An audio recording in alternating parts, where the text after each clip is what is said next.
Well, Mohammed Cherkaoui joins me now from Washington, D.C. He's a professor of conflict resolution at George Mason University in Virginia. Mohammed, a very warm welcome to the programme. Good to have your company.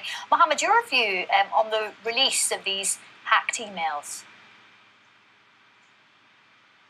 Well, apparently this is a deliberate escalation and tit-for-tat tactic between several Gulf states.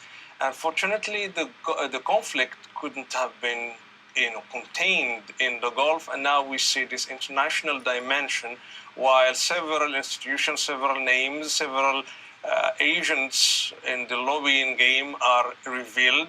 And also we see that the list of these emails covers 3 years of the Emirati ambassador's correspondence with several organizations and personalities. So I am afraid that this escalation may grow, and the problem now is how to reconcile or how to invest in a process of bringing the parties back after this war of narratives and public perceptions. On the one hand, the Qataris are trying to portray the Emiratis as a government that works closely with the Israeli government and the related institutions.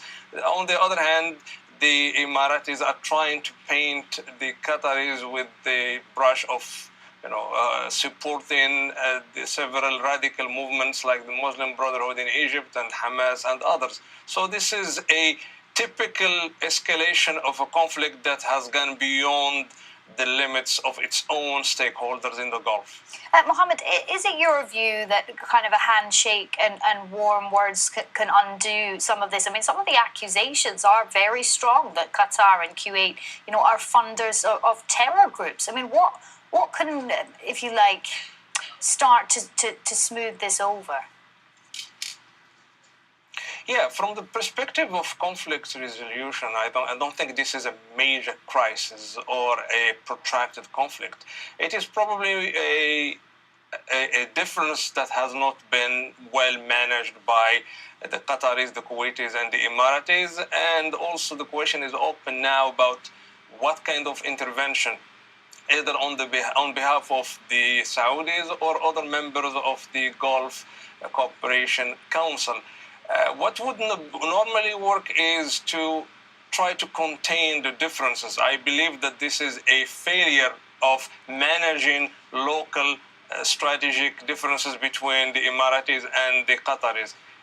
It is worth investing in a regional delegation of some wise Gulf personalities who can have some appeal and have some influence on both governments to sit down and reconsider all this escalation. At the end of the day, to try to settle the conflict in Washington is harder than either in Doha or Riyadh or Abu Dhabi or any other parts of the Gulf. So there is an open door for some reconciliation with good faith and to return back to the Arab-Muslim mediation of conflicts. Mohammed Cherkaoui joining me from Washington, D.C. Mohammed, thank you.